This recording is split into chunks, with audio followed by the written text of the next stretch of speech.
Alors bonjour à toutes et à tous, nous rencontrons aujourd'hui Francis Cousin. Vous êtes docteur en philosophie et auteur de l'essai Lettres contre l'avoir. Nous vous rencontrons aujourd'hui pour parler de ce qui est communément appelé la crise migratoire. Vous nous avez fait parvenir un article qui s'intitule Le chaos migratoire comme forme supérieure de la crise du spectacle marchand. Alors nous allons en parler. Vous vous inscrivez dans un courant marxien, pour ne pas dire marxiste. Et pour les auditeurs qui ne vous connaîtraient pas encore, pourriez-vous nous faire un bref aperçu des différents concepts que vous utilisez, notamment celui du spectacle de la marchandise, un concept récurrent dans vos analyses? D'accord. Le premier point sur lequel je vais m'accrocher, c'est lorsque dans votre énoncé préliminaire, vous dites docteur en philosophie. Docteur en philosophie, agrégé en philosophie, ce sont des estampillages pour les perroquets du crétinisme de la marchandise et de l'université. Il s'avère qu'effectivement j'ai des diplômes, mais il faut tout de suite rassurer les téléspectateurs qui nous regardent. 99,99% des gens qui ont des diplômes de docteur ou d'agrégé sont des crétins de la marchandise et du spectacle. C'est un estampillage qu'on leur met sur leur front narcissique pour montrer qu'ils sont totalement intégrés au spectacle de l'abrutissement et qu'ils sont donc sans effet de critique possible et qu'ils constituent une police mentale de l'univers mental de la société du spectacle. Donc, ce qui est intéressant, c'est pas que je sois docteur en philosophie. Il y a très certainement, au moment où l'on parle, ici et maintenant, une femme en Bourgogne ou un homme en Languedoc profond qui n'a aucun diplôme, qui touche la terre, qui respire les étoiles, qui a des cultures de livres et de dépassement et qui est 1000 fois plus intelligent et intelligente que tous les docteurs de la terre. Donc mettons de côté les diplômes qui ne sont que des preuves d'assujettissement et disons que bien que je sois docteur en philosophie, je ne suis pas devenu totalement crétin et j'ai donc retrouvé le souffle des grandes respirations philosophiques. Héraclite, Parménide n'étaient pas docteurs ni agrégés en philosophie et c'est pour ça qu'ils pensaient fort. Si je vais me balader aujourd'hui à l'école normale supérieure, je ne verrai que de la pensée absente et même si je me dote d'un appareil de loupe ultra considérante et que je cherche partout, je trouverai certainement les fourmis, mais non pas la pensée de l'école normale supérieure. Donc, ce qui est important, au-delà effectivement des étiquettes par lesquelles la réclame de la marchandise estampille les hommes, retrouver les grands souffles.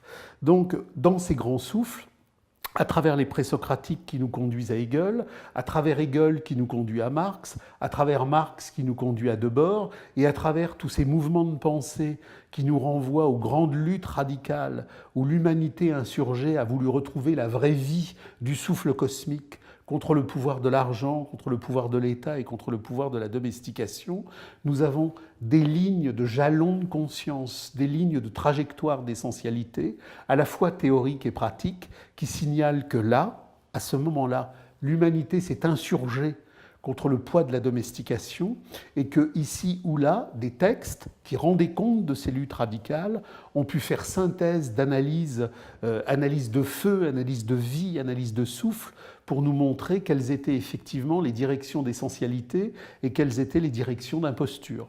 Donc moi je suis dans cette trajectoire-là, et à partir de cette trajectoire-là, sur la base d'une critique radicale de l'économie politique du spectacle de la marchandise, qui, à travers tous les méandres d'imposture qui, à partir de la révolution néolithique, ont vu mourir les communautés de l'être pour voir se constituer les sociétés de l'avoir qui progressivement, à travers les révolutions capitalistes médiévales, à travers les révolutions anglaises du XVIIe, à travers la révolution capitaliste de 1789, à travers toutes les mutations historiques, matérielles et symboliques qui conduisent aujourd'hui à la forme supérieure de la dictature la plus absolue, c'est-à-dire l'apothéose de la démocratie de la marchandise, il existe des regards radicaux qui permettent de comprendre que tout ce que l'on nous raconte est le faux absolument triomphant.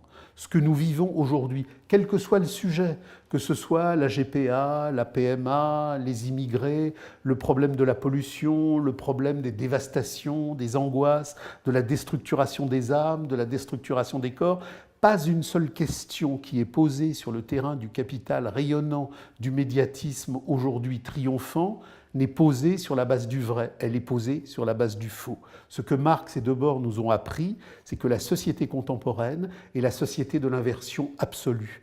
Tout ce qui était vrai est devenu faux, tout ce qui était faux est devenu vrai. Donc, il y a deux philosophies, la philosophie de la connivence, de la génuflexion, du ramper, les philosophes médiatiques de la publicité marchande, qui rampent et qui rampent, et la philosophie de la subversion, la philosophie de la rupture, qui ouvre les chemins de radicalité différentielle. Et là, tout ce que l'on apprend, tout ce que l'on saisit, tout ce que l'on comprend, est aux antipodes du message dominant du spectacle démocratique, de la tyrannie spectaculaire. Il y a une phrase essentielle de Hegel qui est reprise par Marx systématiquement, le vrai est toujours aux antipodes de l'apparence.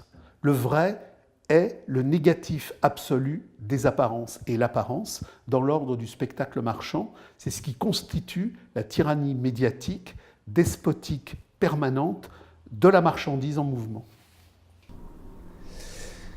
Alors justement, pour revenir un peu sur notre sujet, sur les crises migratoires, par rapport à cette mise en abîme que nous avons pu constater de cette photo d'un petit enfant kurde de 3 ans retrouvé sur une plage turque, vous dites que c'est un symptôme du spectacle de la marchandise.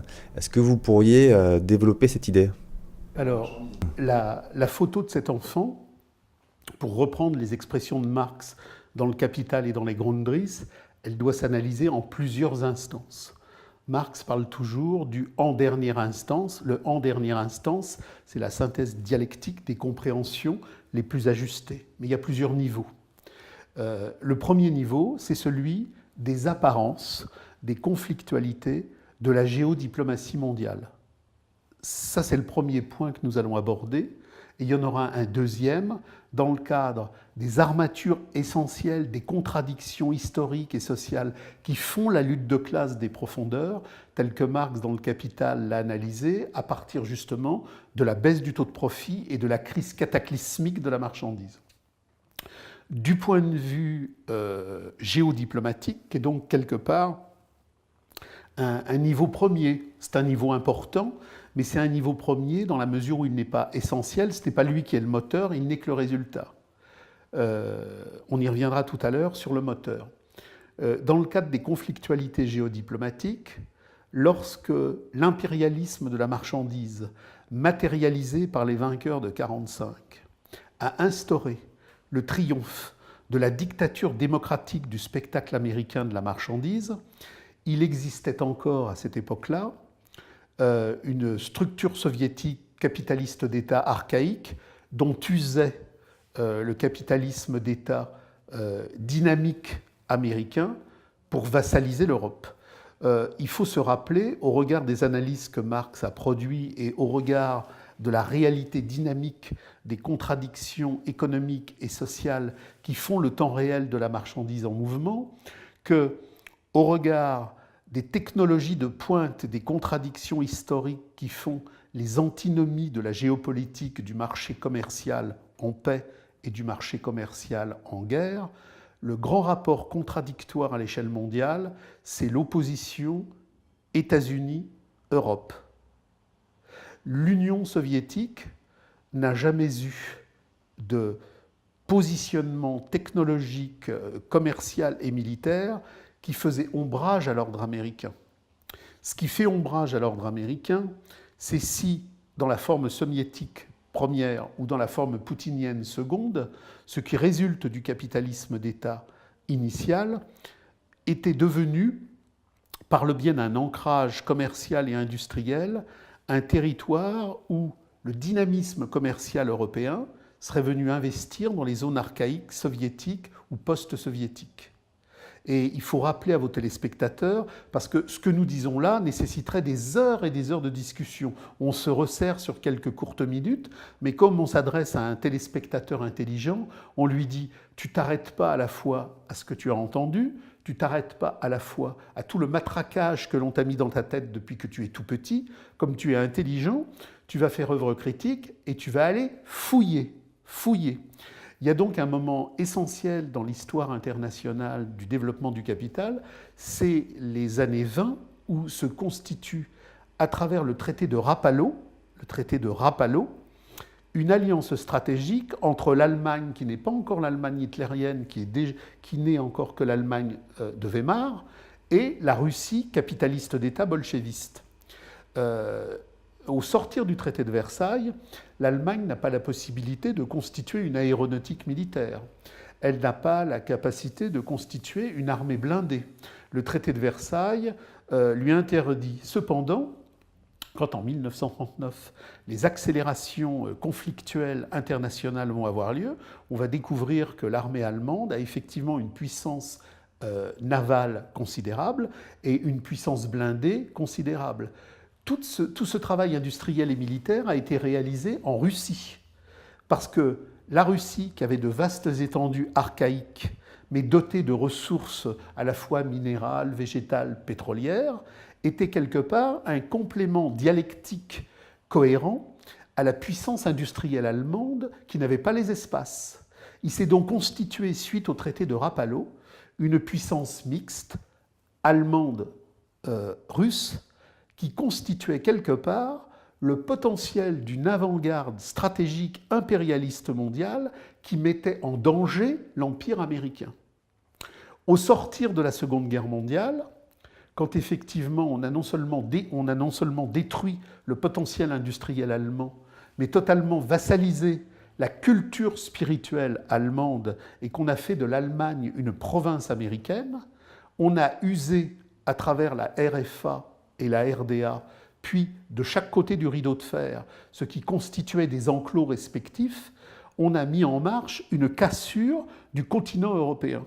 Pourquoi ? Parce que le continent européen, c'est l'amiral Sanguinetti, amiral français connu qui a travaillé à l'époque de l'OTAN avec effectivement des éminences à la fois grises, vertes et blanches de l'ordre américain, qui disait « Les Américains m'ont toujours dit, nous n'avons qu'un seul ennemi, c'est l'Europe.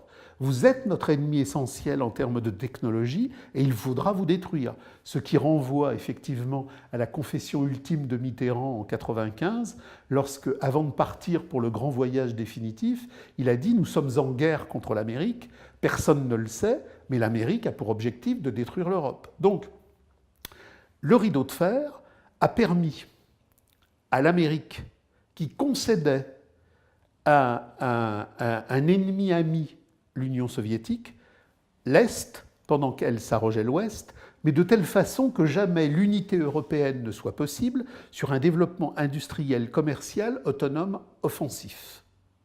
Donc, pendant des années, on a, grâce au rideau de fer, empêché l'émergence d'un continent européen autonome, industriel et commercial. La dialectique de la crise, le mouvement du capital a fait qu'à un moment donné, l'archaïsme soviétique, indépendamment des gesticulations réganiennes, est tombé de sa propre sénilité intérieure. L'Europe a été réunifiée, mais l'Europe a été réunifiée sous le mandat dictatorial de l'impérialisme américain. Nous avions à l'ouest une Europe bruxelloise qui datait de la communauté économique européenne créée par le banquier Jean Monnet, banquier américain, espion mental de l'ordre de la marchandise washingtonienne. Payé par la CIA. Payé par la CIA. Donc ce que l'on appelle l'Europe aujourd'hui, en nominalisme purement linguistique, c'est en fin de compte une province despotique de l'ordre américain. L'Europe a pour objet non pas de faire émerger une Europe autonome, mais de détruire l'industrie, le commerce, l'agriculture, et on y arrive aujourd'hui, puisque l'Europe est totalement aujourd'hui vassalisée, que l'agriculture va crever, que les industries vont crever, que tout le monde va crever, et qu'enfin, on va pouvoir avoir un marché européen inondé de stratégies, de traités, de produits, de diktats et de commandements européens. Donc, l'Europe n'a jamais été autre chose qu'une colonie américaine. Mais même si l'Europe aujourd'hui est totalement vassalisée par l'ordre américain, Hollande n'est pas le président de la République française, c'est le petit préfet bêta de l'ordre américain dans la province coloniale française, otanisée. L'Europe a une telle histoire technologique qu'elle demeure, malgré toute cette vassalisation et tout cet écrasement, un danger évident. Et l'un des éléments essentiels de cette dévastation du concurrent européen potentiel qui pourrait renaître, c'est pour l'Amérique le grand chaos industriel, le grand chaos commercial et le grand chaos migratoire. Donc, l'ordre américain, avec ses larbins, Juppé, Hollande, Fabius, toute cette noria d'esclaves déambulatoires, a participé activement à la destruction de la Libye et a participé activement à l'essai de destruction de la Syrie. Les filières djihadistes de Daesh, comme les filières djihadistes d'Al-Qaïda, sont des filières de la CIA, du Mossad et de toutes les structures périphériques qui tournent autour. Et bien évidemment, nous avons, en tant que structure étatique française subsistante, simple relais de l'ordre américain, toutes les responsabilités nécessaires pour effectivement organiser le chaos syrien et le chaos libyen, et de la même manière que nous organisons le chaos migratoire qui est l'étape supérieure. Le chaos migratoire aujourd'hui est planifié par l'ONU. George Soros, avant-garde du capitalisme financier mondial, dit l'Europe a besoin d'une classe ouvrière immigrée. L'Europe a besoin même d'une classe ouvrière rome. J'ai appris hier par une correspondante belge, il y a une place qui doit s'appeler la place Maximilien. Et sur cette place Maximilien, ma correspondante me dit, alors on a les gauchistes qui accueillent les immigrés avec des tentes, des sandwichs, vive les sans-papiers, et on a le patronat belge qui lui-même, à côté des gauchistes, a mis une grande tente, bienvenue à cette main-d'œuvre nouvelle, et il met en marche des registres par lesquels il organise déjà des pré-recrutements. Dans le même temps, il faut savoir que si les filières djihadistes sont bien évidemment sous contrôle, si le 11 septembre n'est pas descendu du ciel par un beau matin comme ça de hasard, si tout est organisé par les structures des services dans le cadre de ce que Debord a appelé la production industrielle du terrorisme étatique, les filières djihadistes, c'est aussi derrière les filières migrantes. J'ai une autre correspondante qui m'a envoyé un document de la télé suisse où on voyait justement que le mouvement migratoire, à partir de la Macédoine, à partir de la Hongrie, à partir de l'Autriche, était organisé avec des colonnes de camions où des spécialistes, des avant-gardes disaient aux migrants « faut aller par là, faut aller par là, on vous ravitaille en papier, on vous donne de l'argent pour vos portables ». Enfin, je veux dire, ce qu'il faut que le spectateur comprenne, c'est que quand on a atteint le point où la dictature démocratique du spectacle est totale, rien de ce qui se passe en images et rien de ce qui se passe en factualité n'échappe à la tyrannie du développement de la marchandise. La photo de cet enfant, elle a eu lieu. Quand le capitalisme américain, dans l'axe israélo-américain, ont décidé de faire mourir plus d'1 million d'enfants irakiens, nous n'avons jamais eu une seule photo. Nous n'avons jamais eu une seule photo. J'ai un correspondant qui m'avait envoyé à l'époque une interview de Madeleine Albright, qui était interviewée par une journaliste américaine, je ne sais plus de quelle chaîne. La journaliste américaine lui disait « Est-ce que vraiment votre guerre contre l'Irak valait la peine que des milliers et des milliers et des milliers d'enfants meurent ?» Et on voyait Madeleine Albright dans sa spiritualité profonde du monothéisme de la marchandise répondre « Mais oui, ça valait la peine. » Donc, il y a des cadavres d'enfants que nous ne verrons jamais, et il y a des cadavres d'enfants que nous verrons. Le spectacle de la marchandise ne valorise que ce que la marchandise a besoin de valoriser pour que le profit tyrannique du capital continue son emprise sur le monde. Donc, si j'ai droit à une photo ici et que je n'ai pas droit à la photo ici, c'est que la photo à laquelle j'ai droit ouvre le cheminement de ce que le capital veut. Donc ça, c'est le premier point, le point impérialiste, le point géopolitique des écumes premières. Comme je suis un fidèle marxien des profondeurs, je rappelle que Marx disait toujours qu'il n'était pas marxiste, parce que le marxisme, c'est la gauche du capital et c'est l'extrême gauche du capital, c'est la social-démocratie, c'est le bolchevisme, c'est toutes les cliques capitalistes d'État qui ont fusillé le prolétariat. Et comme Marx était un homme d'intelligence, je demande à tous ceux qui croient encore à la gauche, à l'extrême gauche ou à l'ultra-gauche, d'aller lire la critique du programme de Gotha, de lire l'idéologie allemande et de voir qu'effectivement, entre les gangs capitalistes qui veulent un État nouveau et Marx qui prônait l'abolition de l'argent et l'abolition de l'État, il y a une rupture radicale.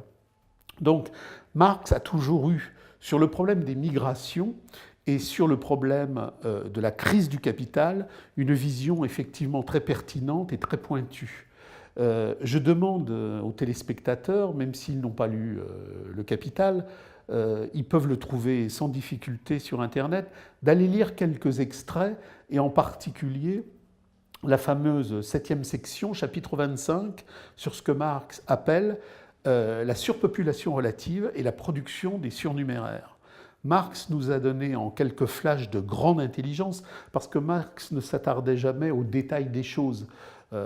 Il considérait que le lecteur était intelligent, et même s'il y avait 10 000 choses à dire, il n'en disait que 2, parce qu'il ouvrait le cheminement à partir duquel le lecteur intelligent allait poursuivre. Et dans cette fameuse 7e section, chapitre 25, Marx, en dégageant le concept d'armée de réserve, c'est-à-dire de structuration dialectique d'aliénation à partir duquel la surpopulation relative et les surnuméraires sont mis en mouvement, dégage 2 grandes trajectoires historiques.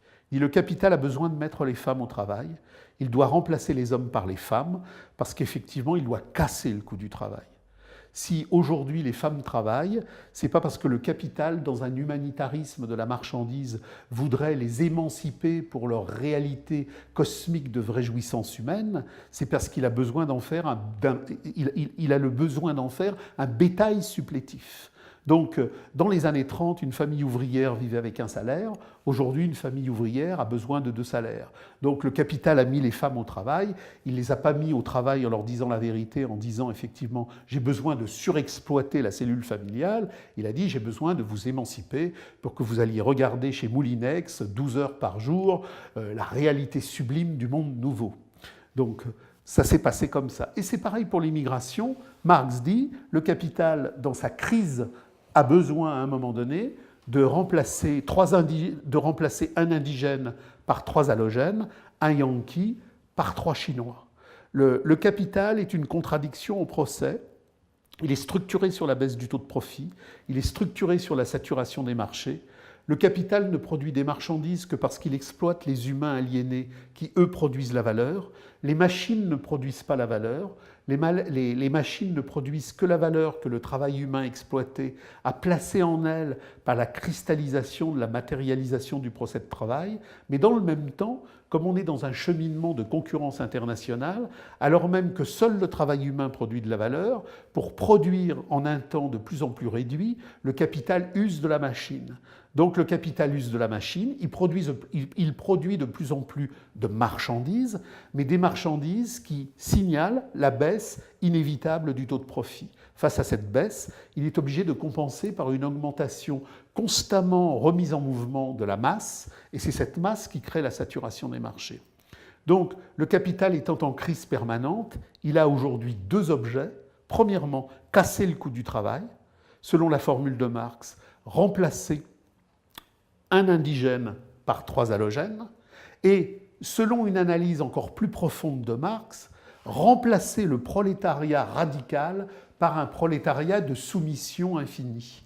Marx, dans des ouvrages et dans des moments extrêmement essentiels de sa critique, a positionné, au-delà du problème de l'armée de réserve, les spécificités contradictoires du temps ouvert du prolétariat européen et du temps fermé du prolétariat afro-oriental. Il développe à la suite de Hegel l'idée que, au sortir des vieilles communautés archaïques qui ont précédé, avant la révolution néolithique, l'émergence de la société de l'argent qui progressivement a produit le capital, il y a eu une divergence essentielle entre le continent européen, l'Afrique et l'Orient. L'Afrique et l'Orient, dans le cadre du despotisme étatique et para-étatique de ces types sociaux spécifiques, sont entrés dans un temps d'immobilité et de passivité endémique, alors que le continent européen, dans la conflagration explosive montrée par Engels dans l'histoire de l'origine de l'État et de la famille, il y a eu à ce moment-là une conflagration entre la décadence de l'Empire romain et les invasions germaniques, de telle sorte qu'un mode spécifique européen a vu le jour, celui des communaux ontologiques et des communaux historiques, où des parcelles entières du territoire étaient des communaux sur lesquels le communisme mental, le communisme social, le communisme historique n'a pas cessé de résister à la féodalité, au fisc, à la bourgeoisie, puis progressivement à la révolution capitaliste qui nous conduit à la modernité. Et le prolétariat européen, issu de cette paysannerie radicale de jacquerie offensive communeuse, a permis qu'en Europe, et seulement en Europe, dans les années 1844-1870, soit formulé le projet communiste radical d'éradication de la marchandise et de l'État. Marx nous dit il y a eu des luttes. Il y a eu des luttes en Orient, il y a eu des luttes en Afrique, mais c'était des luttes de recomposition aliénatoire qui ne pouvaient jamais déboucher sur la radicalité fondamentale. Alors qu'en Europe, et c'est pour ça que seulement en Europe a émergé le manifeste communiste dans sa pureté radicale et dans son intransigeance maximaliste, il n'y a eu que là que ça s'est formulé dans ces termes-là. Donc, ce n'est pas un hasard si au sortir de mai 68, Pompidou, recevant Bouygues, les dirigeants de Peugeot, les dirigeants de Renault, a mis en marche la grande migration, c'est-à-dire la grande substitution. Pompidou n'avait pas lu la 7e section du Capital, chapitre 25, mais il y a, au-delà de tout complot, un imaginaire, une immanence dans la dialectique du capital qui fait que les nécessités du capital se font elles-mêmes. Le 11 septembre s'est fait lui-même, la Fermera s'est fait elle-même, la grande transplantation se fait d'elle-même, c'est l'immanence aliénatoire du capital qui fait migrer la conscience prolétarienne radicale du prolétariat européen hors de sa propre substance, en faisant venir des milliers et des milliers et des milliers, puis des centaines de milliers de gens qui vont effectivement permettre que l'on ait un substrat aliénatoire passif à la place d'un substrat revendicatif. J'ai appris ce matin, en écoutant France Info, que chaque maire qui recevrait un migrant supplémentaire verrait sa commune gratifiée de 1 000 €. Quand des centaines de milliers de SDF indigènes, depuis des années, dans le cadre des restructurations capitalistes, sont mis à la rue. On n'a jamais vu le gouvernement mettre en marche pour la réadaptation d'un prolétaire européen sur le trottoir une dialectique compensatoire de 1 000 €. Donc ce qu'il faut comprendre, c'est que même si le crétinisme de la marchandise, dans sa forme universitaire et dans sa forme médiatique, a colonisé chaque neurone de chaque étudiant, de chaque scolaire, de chaque ouvrier, de chaque employé, de chaque individu qui circule dans le spectacle de la marchandise, il faut se dire ce que nous disait Marx et ce que disait Debord, si le capital a fait de l'immigré sa marchandise spectacle, sa marchandise vedette, s'il est promotionné comme un produit de premier choix au cinéma, intouchable, s'il est positionné dans toutes les entreprises du MEDEF avec les chartes de la diversité. Je veux dire qu'il faut que les gens commencent à réfléchir et commencent à comprendre. Le capital ne valorise que ce qui le valorise. Le capital ne met en spectacle la défense de ce qui le défend. Donc le capital, aujourd'hui, dans le mouvement tyrannique de son despotisme, s'il met en valeur le migrant, c'est pas parce qu'il est attaché au bien des hommes, c'est parce qu'il voit dans les hommes des biens qu'il va rentabiliser. Donc le chaos migratoire, aujourd'hui, est la forme supérieure de l'armée de réserve, telle que Marx l'avait positionnée, et il faut l'analyser du point de vue de la lutte des classes. Du point de vue de la lutte des classes, Marx disait, à chaque question posée dans le spectacle du fétichisme de la marchandise, si vous voulez comprendre ce qui est en jeu, posez-le du point de vue de la lutte des classes. Il existe aujourd'hui une lutte de classe mondiale entre la classe capitaliste et le prolétariat universel. Le prolétariat universel, c'est nous tous, c'est tous les êtres humains. Marx avait une vision intelligente du prolétariat. Il ne considérait pas que le prolétariat, c'était les blouses bleues ou les types qui avaient les mains dans le cambouis. Le prolétariat, ce n'est pas un concept sociologique, c'est un concept historique et prolétaire. Tout homme condamné au salariat et à vendre son existence dans la prostitution universelle de la tyrannie marchande. Donc aujourd'hui, 99% de l'humanité est prolétarienne. La paysannerie française de ces petits propriétaires fictifs qui n'ont même plus de salaire est prolétarisée. Donc l'humanité tout entière est prolétarisée. Du point de vue de la lutte de classe qui traverse cette problématique-là, pourquoi l'immigré est la marchandise vedette du spectacle de la marchandise, parce que dans le cadre de l'armée de réserve, il va effectivement permettre d'avoir une main-d'œuvre qui va casser les coûts et qui, compte tenu de sa temporalité ancestrale immobile, est à des années-lumière du communard révolutionnaire qui veut abolir l'argent. Et tout est clair.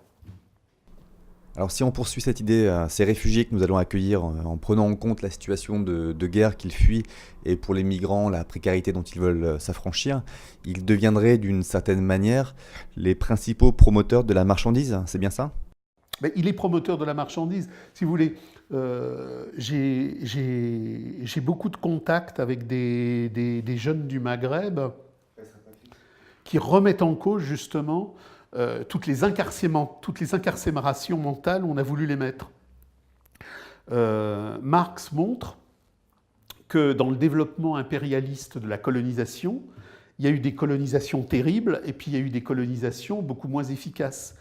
Le pire colonialisme que l'on ait connu à l'échelle mondiale, c'est effectivement l'ordre démocratique de la marchandise américaine qui a éradiqué tous les Indiens, il n'y a plus d'Indiens, qui en quelques mois aux Philippines a exterminé 1 million de civils philippins. Nous sommes dans l'époque de l'obligation, des génuflexions, des repentances, des traînements au sol, de la grande repentance mémorielle. Qui aujourd'hui sait que l'ordre américain démocratique a exterminé en quelques mois aux Philippines, au sortir des années 1899, plus d'1 million de civils? Personne. Qui sait par exemple que dans les plantations américaines où il y avait des Noirs, il y avait des Blancs? Que quand Cromwell, dans le cadre de la révolution démocratique du pré-capitalisme anglais, suite effectivement à la révolution anglaise, a exterminé la paysannerie irlandaise et les révoltes écossaises, on a déporté des dizaines de milliers de Blancs dans les plantations d'esclaves en Amérique. Donc le problème de l'esclavage, ce n'est pas un problème de noir, de blanc, de jaune, de bleu. C'est un problème social, c'est un problème historique d'aliénation du travail.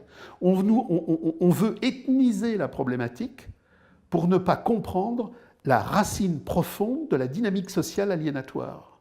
Donc tout ça est décisif. Et alors par rapport à ce que vous me disiez, mes amis maghrébins me disent, mais c'est dingue, on a abruti.